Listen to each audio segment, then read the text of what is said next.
Qu'est-ce que vous avez eu? Que s'est-il passé? Comment vous êtes retrouvé aux soins intensifs? Le 18, j'ai souffert d'un infarctus. C'était jeudi. Vendredi, j'ai fait face à la mort. Là, j'ai regardé et j'étais en enfer, jeté en enfer. Beaucoup de cris, beaucoup de démons.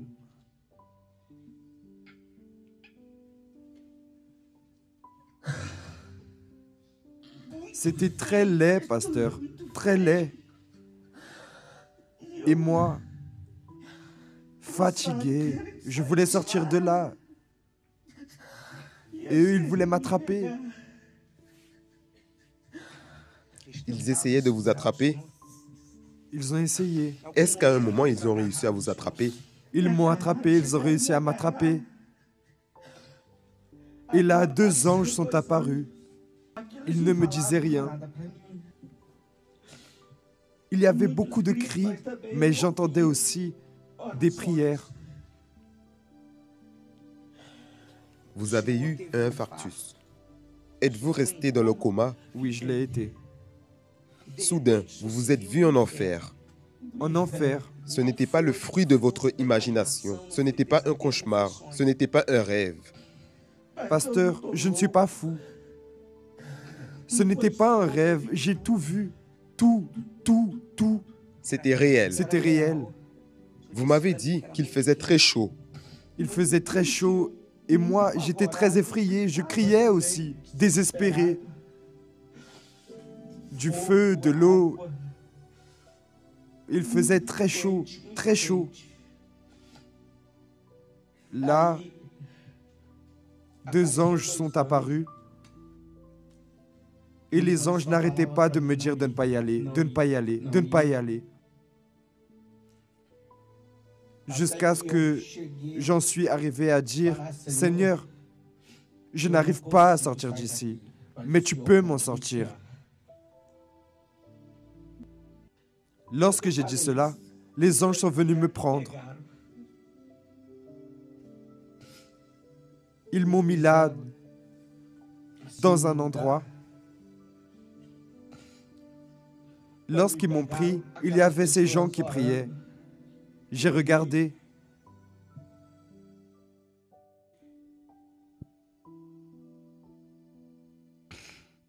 Il y avait les anges et l'ouvrière Sonia. Vous avez vu l'ouvrière. Que faisait-elle? Elle priait, clamait à Dieu. Pour moi.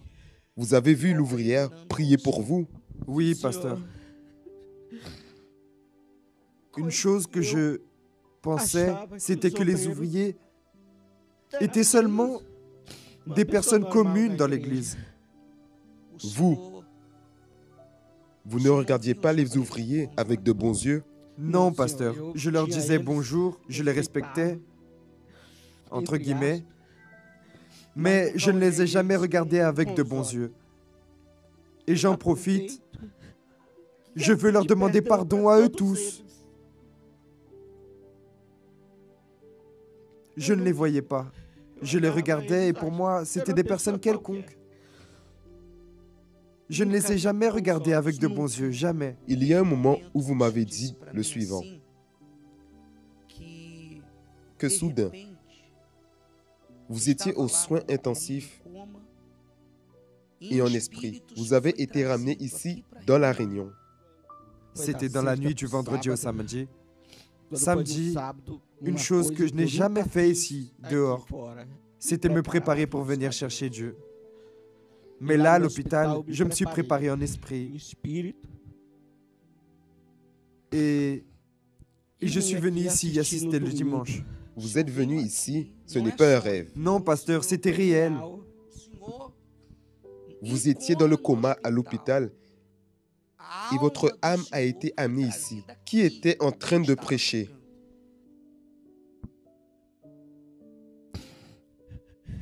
C'était Jésus qui parlait.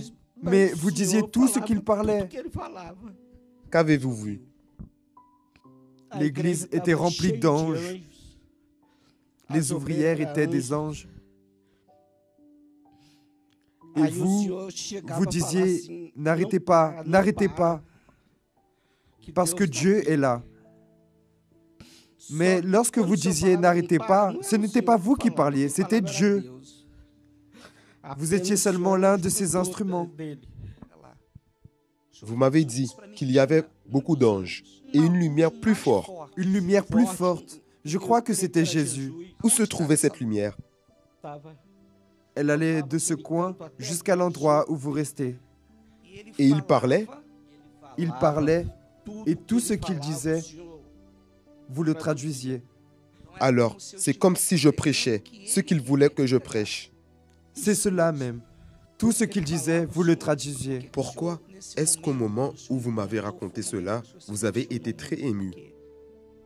Lorsque vous avez vu que cet homme en blanc, cette lumière forte, parlait et que je répétais seulement ce qu'il disait, vous avez eu un pic d'émotion plus grand. Vous avez beaucoup pleuré. Pourquoi?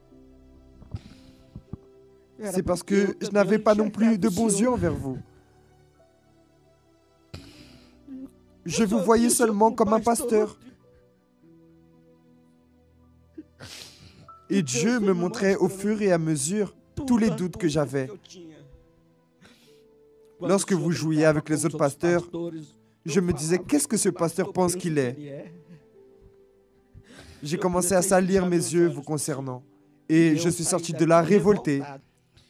Là, j'ai assisté à toute la réunion, lundi à 15h30. Vous avez assisté en esprit à toute la réunion. En esprit, j'ai assisté à toute la réunion remplie d'anges. Lundi, vous êtes revenu ici. Je suis revenu ici lundi à 15h30, pendant la recherche. J'ai assisté à toute la réunion avec vous. Je suis reparti. Et les deux anges qui étaient ici étaient là dans ma chambre. Pendant qu'ils me regardaient, le même ange qui parlait avec vous est descendu à côté de moi. Il me caressait. Il disait, mon fils, laisse-moi m'occuper de toi. Laisse-moi être ton père. Je te veux complètement. Je ne te veux pas à moitié. Et moi, je ne disais rien, pasteur. Jusqu'à ce que j'ai eu la force et que j'ai dit, me voici, mon père, mon âme est entièrement à toi. C'était une si belle lumière que je ne sais pas expliquer, je n'arrivais pas à voir son visage. Vous m'avez parlé d'une partie lorsqu'il vous avait dit de vous donner entièrement. C'était Dieu ou un démon qui vous a parlé en ce moment-là? C'est Dieu. Qu'est-ce que Dieu vous a dit en ce moment-là pour le peuple? Il a dit que malheureusement, de la même manière que j'étais, il y en a beaucoup à l'église. Comment étiez-vous? Malheureusement, je ne croyais pas à tout. Vous ne croyez pas à tout. Non, non. Vous ne vous donniez pas entièrement. Non, je n'y arrivais pas. Vous donniez vos dîmes et vos offrandes. Je donnais mes dîmes et mes offrandes. Mais vous ne vous donniez pas entièrement. Que pensiez-vous? Je venais à l'église, je donnais mes dîmes, mes offrandes, et pour moi, cela était suffisant. J'avais déjà fait ma part. Beaucoup de fois, j'ai passé mes dimanches à assister à des matchs. L'ouvrière appelait pour aller évangéliser et je n'y allais pas. Cela m'a aussi été revendiqué. Pour finir, Monsieur Siméon, lorsque vous vous êtes réveillé du coma, comment vous êtes-vous réveillé? Je me suis réveillé, pasteur, avec la conscience tellement lourde que je devais vous parler. C'est là que je vous ai envoyé, de là-bas même. Je vous ai envoyé l'audio très effrayé. Et que ce que je voulais le plus, c'était sortir de là et que j'avais quelque chose de très important à vous dire. Vous n'êtes arrivé ici que dimanche après la réunion. Vous êtes monté sur l'autel avec beaucoup de difficultés. Vous m'avez raconté votre expérience. Je suis vraiment en train de résumer parce que nous allons prier maintenant. Lorsque vous êtes monté sur l'autel, que m'avez-vous demandé? deux choses, pardon et de me baptiser. Et par ma foi, s'il n'y avait pas d'eau dans le baptistère, vous auriez pu lancer une goutte d'eau d'une petite bouteille sur ma tête, j'aurais été sûr d'être sauvé. Que comptez-vous faire à partir de maintenant? Pasteur, Dieu, après tout cela, m'a donné une mission. Pendant cette conversation, il vous a parlé. Il a parlé Qu'a-t-il dit? qu'il fallait gagner des âmes. Êtes-vous disposé à gagner des âmes? Je ne perdrai plus jamais une minute dans ma vie. Tout le temps que j'ai perdu dans l'église, pasteur. Combien de temps? 12 ans à l'église. Ce n'est pas un rêve que vous avez eu. Non, c'était réel. Vous avez vu l'enfer. J'ai vu l'enfer. C'était sombre. C'était ténébreux. Il y avait du feu. Ils étaient très laids. Les démons, ils étaient très laids. Vous avez dit que les démons ressemblaient à quoi? Vous voyez l'arbre lorsqu'il est tombé. Comme ce type de racine-là, beaucoup de tumeurs. Des tumeurs, Des tumeurs, des cornes, des cornes et des vers. et ils essayaient de vous attraper?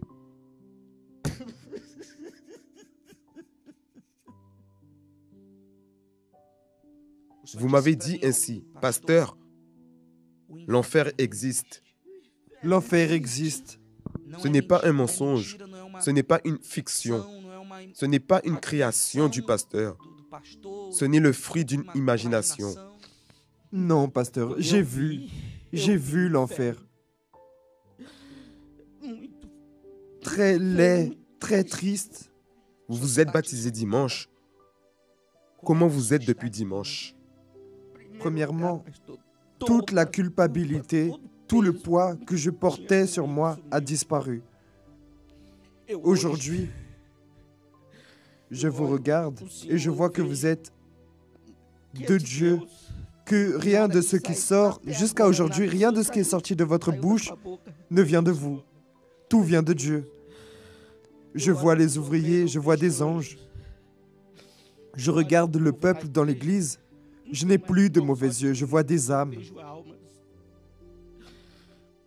Au moment où je suis monté ici et j'ai regardé, je n'ai vu personne comme des êtres humains, mais comme des âmes. Tout a changé. Ce qui a changé premièrement, c'est ma pensée. Et à partir de maintenant, pasteur, ma vie est pour Dieu. Je ne vais plus perdre une seule minute de ma vie. Je vais gagner des âmes. Amen. Applaudissez bien fort le Seigneur Jésus. Voulez-vous dire encore quelque chose? Que les ouvriers me pardonnent. Parce que j'ai beaucoup souffert. Et je sais qui ils sont maintenant. Je ne peux pas dire que je crois au Dieu d'Abraham, de Jacob, parce qu'ils sont déjà partis. Mais le Dieu que vous prêchez, je crois en lui, pasteur, parce qu'il est grand. De la même manière que le diable était vraiment laid, Dieu est vraiment beau. Plus jamais, pasteur, je ne perdrai du temps dans ma vie. Amen. Applaudissez bien fort le Seigneur Jésus.